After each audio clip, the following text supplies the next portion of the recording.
Começa esse giro de notícias. Na verdade, a gente começa esse debate de hoje, essa entrevista de hoje, trazendo a informação de que o deputado Gervásio Maia apresentou o projeto de lei 492 de 2023, que prevê que os veículos e bens usados em atos antidemocráticos e apreendidos por autoridades não poderão mais ser devolvidos aos antigos donos. Eles serão apreendidos de fato. De acordo com o PL, veículos automotores, embarcações, aeronaves ou qualquer outro meio de transporte, maquinários ou valores em espécie usados nos atos antidemocráticos podem ser definitivamente confiscados pelo poder público e revertido em indenização ao Fundeb.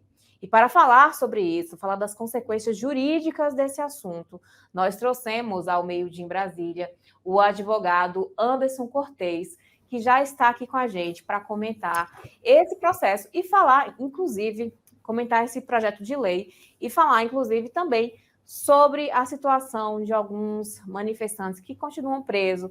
Ele tem acesso direto a eles, é advogado de alguns deles, e ele vai trazer novidades para a gente aqui no Meio-Dia em Brasília. Tudo bem, Anderson?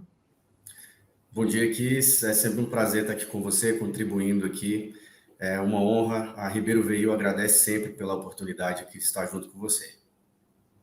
Eu que agradeço a gentileza de vir ao Meio-Dia em Brasília, trazendo esses esclarecimentos e também esclarecendo na sociedade para como está a situação dos manifestantes, que também é um ponto que a gente precisa abordar aqui, já que a imprensa ela costuma trazer o tema ali quando está em evidência, né? A gente até tem um termo para isso aqui no jornalismo, que é suitar os temas, mas depois o assunto morre, mas a gente sabe que ainda tem um desdobramento interno aí. Anderson, em relação a esse projeto de lei que foi pedido, que foi apresentado pelo deputado Gervásio Maia, qual a sua visão? Quais serão os impactos dele, caso ele de fato seja aprovado, para esses manifestantes, já que é um projeto muito específico, né? Ele trata especificamente dos manifestantes do dia 8 de janeiro. Kiss, eu achei super interessante esse projeto de lei, porque apesar de já existirem mecanismos na nossa lei, desde a Constituição até o Código Penal, que trata a respeito dessa perda de bens, que é um tipo de pena, a Constituição, ela fala que ela tem que ser regulamentada por alguma lei infraconstitucional, que é a lei criada aí pelos deputados, pelos senadores, tá?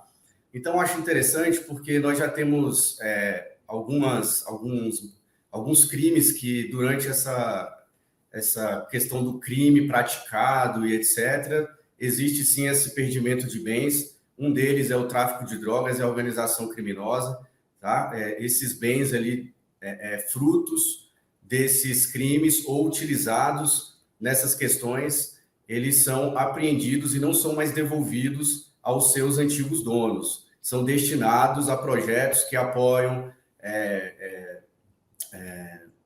situações de tráfico de drogas, de pessoas envolvidas em tráfico de drogas, de pessoas envolvidas em vícios. Então, assim, é muito bacana essa questão do perdimento de bens. Eu acredito que quando, no direito penal, a gente tira mais essa visão somente da prisão e a gente começa a olhar para outros mecanismos dentro da lei, como essa questão do perdimento de bens mesmo, eu acho que se torna algo muito interessante para a sociedade, inclusive, tá? Porque esses bens serão destinados de acordo ali com a determinação da legislação para determinado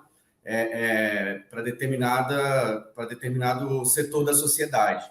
Tá? Então, é muito interessante, achei bastante interessante esse projeto de lei, porque ele vem regulamentar, inclusive, essas questões dos atos antidemocráticos que acontecerem da aprovação dessa lei para frente, tá bom? O que ficou para trás, esses manifestantes, inclusive, não vai ser atingido no caso, tá? Mas o crime que for cometido daqui para frente, aí sim, o perdimento de bens e outras situações aplicadas dentro dessas legislação vai ser aplicado. É um ponto interessante, Anderson, que você acabou de levantar, que é interessante para quem está nos assistindo entender também, que é justamente isso. Uma vez que esse projeto de lei venha a ser aprovado, ele não vai impactar nesses manifestantes. Embora ele tenha sido muito específico para citar atos antidemocráticos, já que houve do dia 8 de janeiro, mas esse projeto de lei não atinge, já que não tem o efeito retroativo, né? Agora, Anderson, existem leis e outros dispositivos no ordenamento jurídico que versam, que tratam justamente sobre essa questão de apreensão de bens. Qual é a diferença desse projeto especificamente? Esse projeto especificamente, o deputado Gervásio está levantando esse projeto, por quê? Porque a lei de número 14.197, ela revogou a Lei de Segurança Nacional. E essa nova lei, essa que eu acabei de citar, ela criou um novo título lá no Código Penal, que tem o nome de Crimes contra o Estado Democrático de Direito.